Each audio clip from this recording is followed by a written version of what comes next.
Hey DCF, Pastor Brad here. Hope you had a great weekend and are having a great start to another week as we seek to pursue Christ together throughout this week.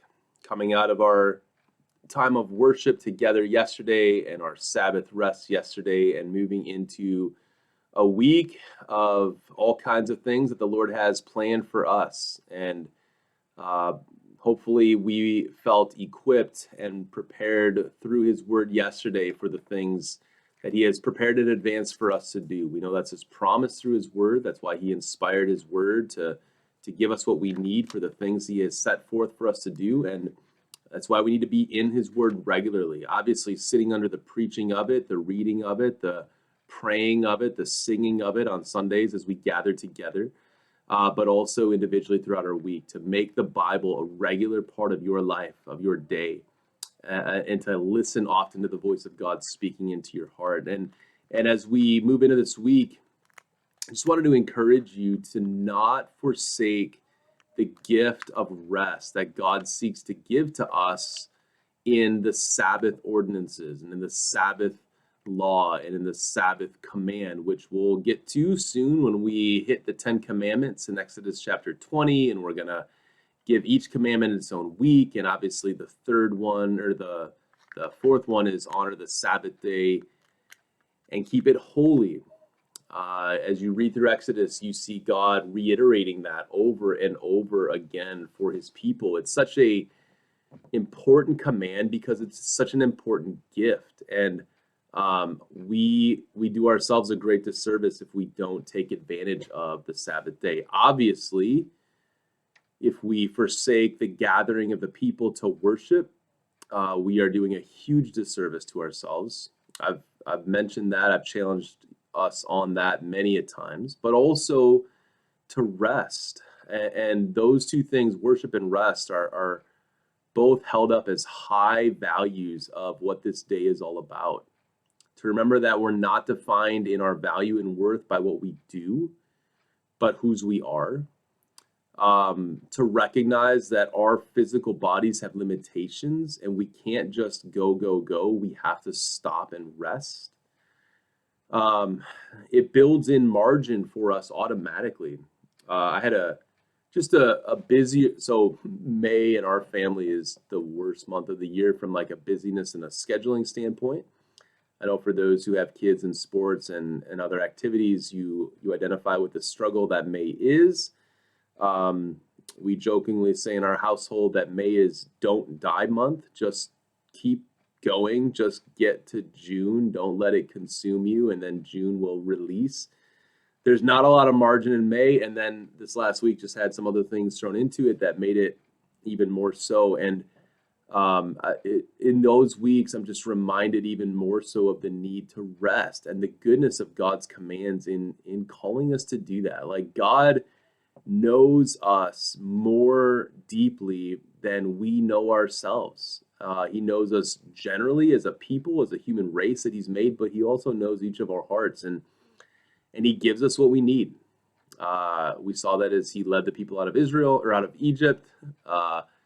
And it's true of us today. Don't forsake the gift of rest. Slow down. You're not defined by your production. You need to rest. You need your body to recoup so that we can be effective in the work that God has called us to throughout the week. So I just wanted to encourage you in that way as you seek to pursue Christ this week. So we are in Belgic Confession, Article 37, the last judgment, the last days, the end times, the second coming. So many ways to label that, think about that. I've decided we're going to do this week and then one more week before we wrap it up for the summer.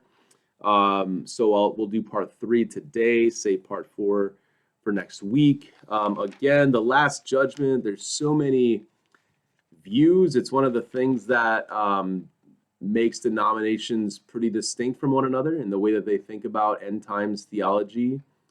The big word for that is eschatology, the study of the last things, the last days.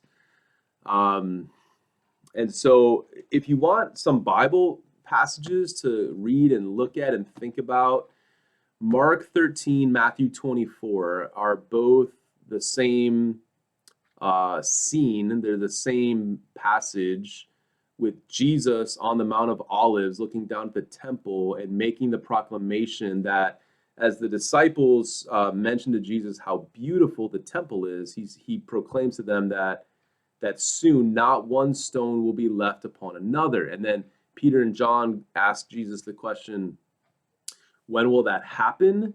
And what will be the sign of your coming again, the end of times?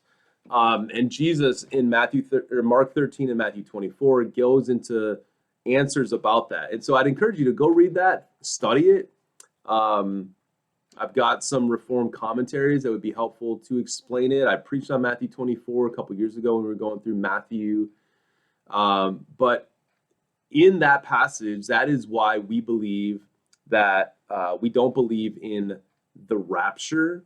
We don't believe in a literal millennial reign for 1,000 years where the church will have been taken out. We believe that Jesus will come and will gather his elect from all the corners of the earth. And that is a different event than the destruction of the temple. You'll see if you study those passages, that's what's referred to as the abomination of desolation, which is a reference to Daniel, and the king that would come from the north to destroy the temple. It's an abomination of desolation, destroying, desecrating the temple. And in 70 AD, we saw that prophecy fulfilled finally. And Jesus makes clear in both of those passages that when that happens, that's not the end.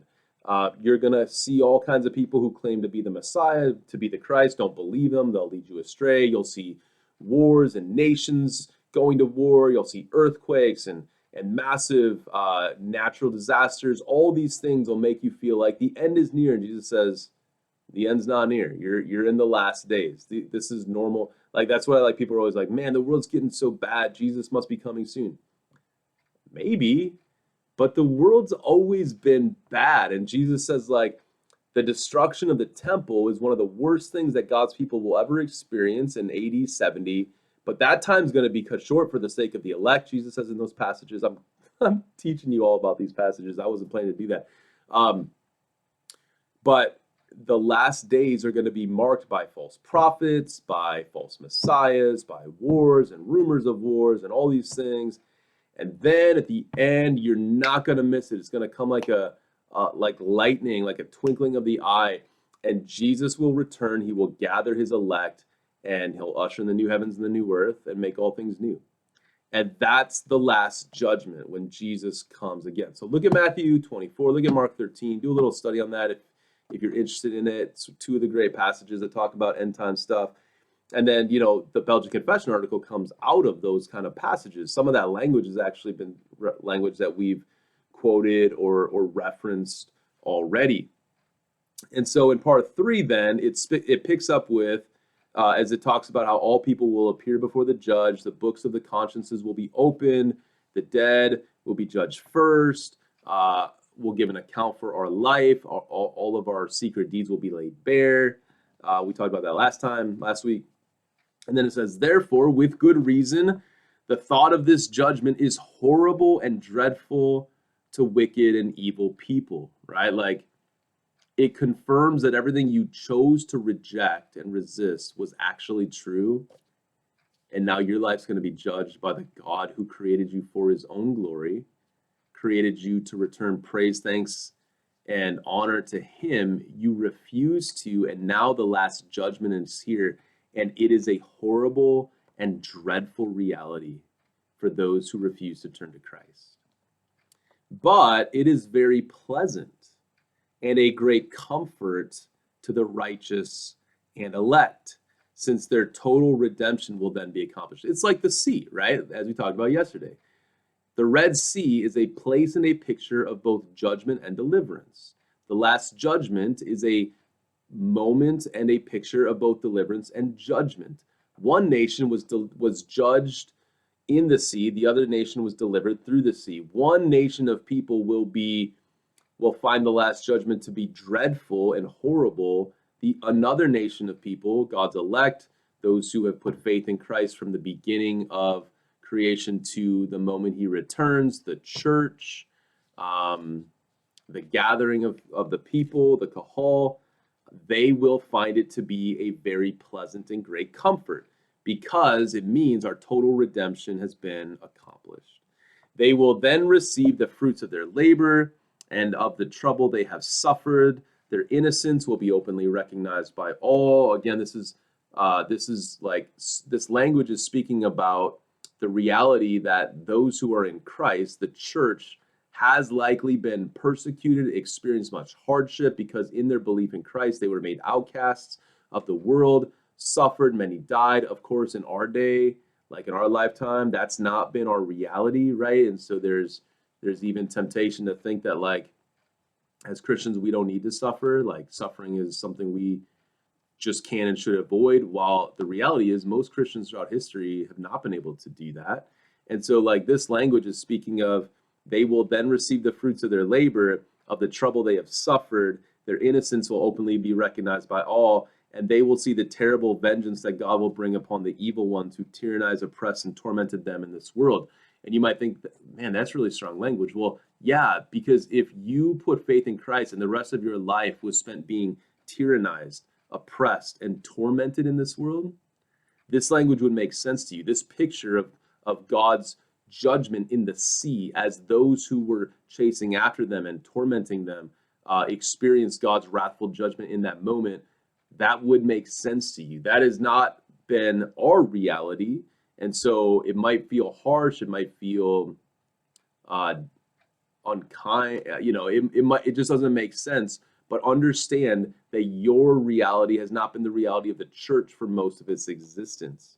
The evil ones will be convicted by witness of their own consciences and shall be made immortal, but only to be tormented in the everlasting fire prepared for the devils and angels. A quote from Matthew 25:14. So this is, I'm just going to mention this real briefly. Research it more if you want. The church, by and large, has believed that all human beings will live forever, that we will be immortal, that when Christ returns, our bodies will be reunited with our souls, a new body. That seed that went into the ground and died comes to life, a new resurrected body without the effects of sin upon it, like we've experienced our entire life, will be reunited with our souls. That's true of all people, both those who put trust in Christ and those who did not. And so there is this like sliver minority belief called annihilationism in the church that some have held to, that believe that the righteous will live for all eternity and the wicked will be annihilated, which sounds kind of merciful because the alternative, which is what the Belgic Confession says is going to happen, sounds way worse, right? They shall be made immortal, but only to be tormented in the everlasting fire prepared for the devil and his angels. Again, that's language that like kind of makes us cringe a bit, but Jesus talks about that. Jesus talks about that with like weeping, gnashing of teeth, like a fire and sulfur, bound and enslaved for all eternity. And so annihilationism, though it's desired to be proclaimed by some, goes against certainly what the Belgic Confession says, because it goes against what Jesus said. Matthew 25:14, look that up. So so that is part 3. We'll wrap this up next week. The last judgment is a great comfort for us because when those waters of the Red Sea come back together, we see that our final deliverance has been accomplished and that God has judged those who were not in Christ. We don't delight in that at all.